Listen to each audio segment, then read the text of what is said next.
For over a decade, Garth Brown has been at the forefront of creating legal secondary suites across Halton region and beyond. Today, updated municipal bylaws across Ontario empower homeowners to build one or more legal secondary units on their properties, including basement apartments and detached garden suites of up to 800 square feet. Recognizing the power of this opportunity, the City of Burlington is offering financial incentives of up to $95,000 to encourage the development of these much-needed affordable housing units. To mobilize homeowners and raise awareness about the life-changing potential of secondary suites, Garth Brown, in partnership with Halton Women's Place and Home Sweet Hope, will host a housing information session on Monday, September 23rd. I chatted with Garth to get more information on Haven to Home.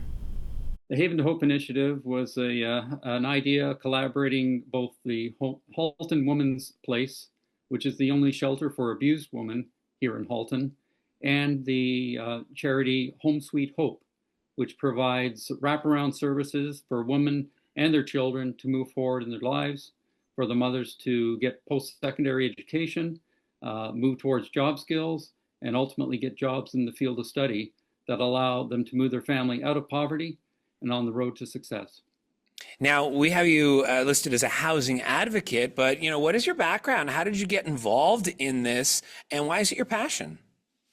Well, I've been providing homes to families in need for several years now. The first secondary suite we built just north of Costco in Burlington became a home for a woman and her daughter who were escaping an abusive relationship. And when I handed the keys to them and I saw the relief in their faces, I knew we were onto something big. And we've followed through on that focus with all of the builds we've been creating, providing homes for families coming off of the Halton region's housing waitlist. And again, the benefits, not just to the families who get affordable housing and a secure place to live, but also to the neighborhoods, because we're able to bring students into the schools and obviously more consumers into retailers.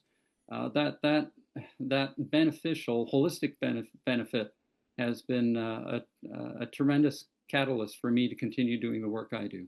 Now, you mentioned a secondary housing unit, and tell me a bit about how the secondary housing unit works with Haven to Hope and how you're hoping to mesh those two things. Sure. All right. Well, secondary housing units are allowed by bylaws to be created on homeowners' properties in Burlington, Oakville, Milton, and all municipalities throughout Ontario and Canada. Up until recently, the allowances were restricted to basement units or within the principal residence.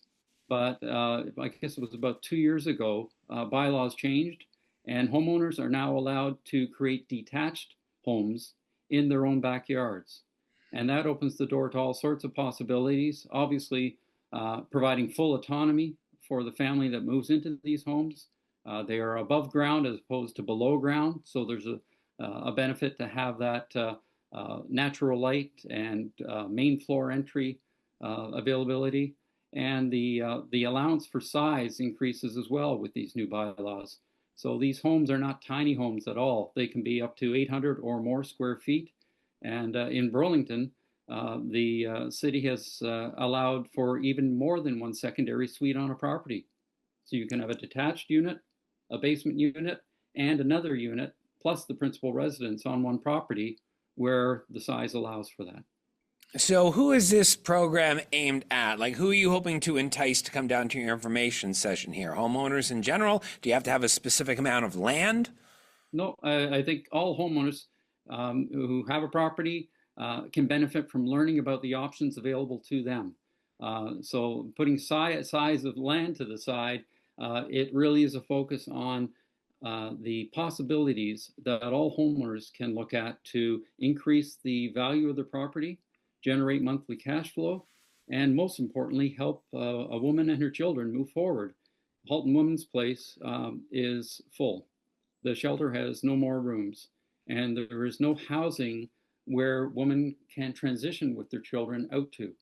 So by encouraging homeowners to come to our meeting next week, we're able to encourage them to look at their properties, determine what they could do to be part of the solution for these families. And I found out years ago that when we start investing in people, we can't go wrong. It's the best investment we can consider. And if you'd like more information on what Garth has been speaking about, consider attending the information session. Once again, it will be held on Tuesday. Sorry, earlier I said Monday, but it is Tuesday, September the 23rd, from 7 p.m. to 9 p.m. at Port Nelson Church in Burlington.